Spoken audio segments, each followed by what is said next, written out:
You have to learn to cap success. And what I mean by capping success, I believe everybody should live their life. So everything that someone says in life, take it with a grain of salt. Take what they give and don't be like, oh, David Goggins said this or whoever said this. No, do not take what I say and do exactly what I say. So for me, what makes me who I am, because my mission is very different than yours or anybody else's. I have to go into a situation knowing, okay, I'm a guy who wants to make people better. For people to get better, I have to continuously get better myself. I have to continue to reinvent the wheel of the mind. You must continue to evolve. Failure is the ultimate thing, man. I failed so many times before. That's why I don't look at failure anymore as failure. I look at it as my first, second, and third attempt. Nothing is permanent. And a lot of times you have to learn to perform without motivation. You have to learn to perform without purpose. You have to learn to perform a lot of different things. And that's what people think. They think I need to have this motivation to work out, to study, to be better. So if they don't have it, they just don't do it. And that's where you fail. You have to learn to train your mind well beyond motivation. If you have motivation, that's great. That's some kindling to the fire. All it takes is a little bit of spark, you can burn the whole forest up. But motivation, you have to learn to exist without it. You have to learn to be, you have to be your best self when you're least motivated. And that's the tricky part about all that. Motivation is just a word. You have to have these different things in your mind on where you want to go and know that motivation is not going to get me there, because I'm not going to always be motivated. Your mind has to always be clear. That's why I meditate 2 hours every single night, because I refresh, I reorganize the garage, which is my mind, every night. So then discipline's in there, organization, everything is in this right spot. So when I wake up, I'm ready to go. Whenever you think you can't, confidence comes from the thing that you built. You must build belief. You must build confidence. Well, I'm trying to build people up. I'm trying to armor their mind. I'm trying to get them the belief, because this world we live in is tough. It's tough. It will beat you down. The world and the life that we live in is the ultimate competitor. It will try to take you out. It will find your weakness and it will just hammer you. Build belief, build confidence to the point where nothing can hurt you, because you know exactly who you are. You've faced your demons. You've been able to go on an audiobook in your mind. Maybe you didn't write a book, but in your mind, you were able to hear all your past traumas. You were able to listen to them. You're able to say, okay, now I can now talk to people about what I went through. I'm no longer embarrassed. I'm no longer ashamed. Being ashamed is one of the biggest things that kill people nowadays. In their minds, kill them from moving forward. I'm ashamed of myself. Don't ever be ashamed of anything you've done in your life. Face it, fix it, make it better. We are humans. But then again, if you always think that we're humans, you will always just be a human and always make the same mistakes. You must take this knowledge that you learn from all this knowledge, go through the archives, dig it up, study it, and then use it for yourself.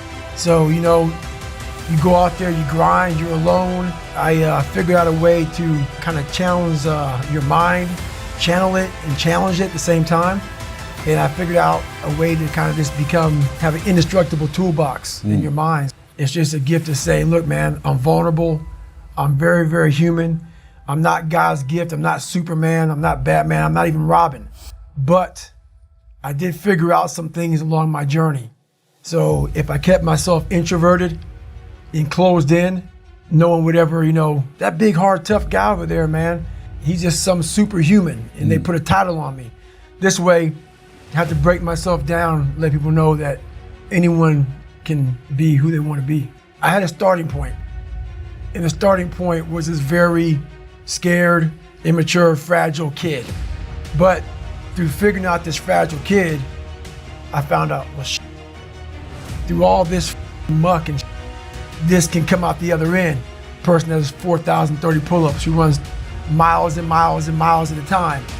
But we all have these abilities, not just to run and do pull-ups, but these abilities that once we go back into our dark holes, that a lot of us have. A lot of us come from, insecurities, a lot of issues, but we don't want to visit that place. Place is scary. Place is something that we want to forget about. I had the courage, finally, to go back in there and organize it. Get it organized in my mind and figure out, where to start from. So, but the journey led me to the so-called superhuman stuff that I do now. Yeah. So people can put anything they want to in their head. I did realize one thing. The things I don't enjoy that I still do, that's where growth is at. And that's, for me, the only place growth is at is in that very uncomfortable, in that uncomfortable zone.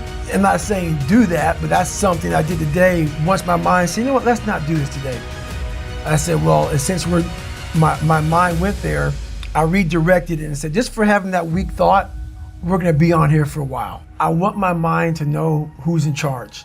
So for the better part of 26 years, my mind was in charge of me, which is why I made all these horrible decisions. Once you take control of your mind, you start making decisions for yourself versus your mind making decisions for you. So basically, a lot of us aren't prepared for life. We get up willy-nilly and just hope life is gonna happen. It is gonna happen, but it's gonna happen with a prepared mind or an unprepared mind. Most people attack life with an unprepared mind. What I do is I try to account for all things that could happen, might happen, probably will happen, and then the unknowns. So basically, I can't account for everything, but I do know there could be some things that come up in life that you need to be ready for. I'm always preparing myself, not in a morbid way, but just like, look, man, be ready for life. Don't let life just start attacking you left and right. Make sure that you start to build a mental armor so then you're ready for life. And that comes with a very physical way, and the physical helps out the mental. It's more important to own your weaknesses. You have to really triple down on those, man. Because why? You want to become a full human being. There may be some days I get up with poopy pants, and I'm like, what am I training for? I have no race on the docket. Why am I having this such a structured life? Why? And I'm like, you know what? I'm good. I'm done. I retire every day. And I sit around and I say, okay. And then this is my thought process. So you want to be normal. So you just want to be like everybody else that roams the world, not knowing the power that's in them. Being fine with being mediocre. You want to go back to who you were, huh, David? The biggest thing you have to do is shut off technology. You have to go dark. What I mean by that is you have to be quiet in your mind. Get away from people. We love being around people. We love talking. We love partying. It's okay to be alone. It's also okay to be unhappy. It's okay to say, you know what, man, I'm f***ed up. So you gotta go to the truth first. Who are you? Get really accountable and say, okay, who am I? What's the truth about me? Get to that dark place in your mind. Figure out. It may take months, it may take years. Figure out your purpose. Figure out what you want to be in life. And then from there, okay, I have my purpose. It may take a long time. No one knows their purpose because it's too loud. Find your purpose. From there, you gotta start planning. Then from the planning phase, you gotta go to execution. So the execution phase, what we all hate, because that's where the real work begins, and that's when the failure happens, and the failure. So, but that's kind of how you have to do it. To be at the point of your life where you don't care about being judged. You can be in a room of 1 million people and they all hate you, and you walk in and you go like this. Not because you're angry at them, because you know yourself, inside and out, and you know that you've put yourself through hell to be where you're at today. You've walked the walk, you've talked the talk, and you've walked the walk. It's all about putting those boots on the ground and getting after it every day. And once you do that, you have a feeling about yourself that no one can ever take away or even understand. Once you are able to look at your life and realize that all these bad things are actually the ultimate training ground for what you're going to, encounter in life, you start looking at your past very differently. You have to go to a place of fear, of suffering, of pain, of doubt. And that's when your mind, if it knows it's not going to quit, it opens up. And once it opens up, that's my 40% rule. Once you can open your mind up when it knows it's not going to quit, it finds more focus, it finds more power, it finds more drive.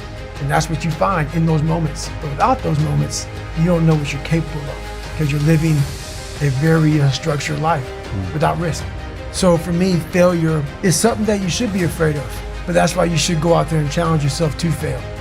Because if you're not failing at something, that means you've set your goals to pass, to succeed at everything you do, which means you're not setting your goals high enough. Everything I've ever done in my life took me 3 times before I got it. I knew that there was a huge possibility of failure. I've watched so many things and watched someone succeed at the end of it. It's like, God, I want to feel like that. But failure causes that one feeling. Without that failure involved, you don't have that feeling. If you just pass and you succeed and you're great, that feeling, yeah, okay, I'm good. What takes you years, months, years to accomplish because you just can't get over the hump, but you continue going back to the drawing board. You're looking for those few seconds after you finally figure out the equation, whatever the equation may be, to get you to finally pass, to succeed.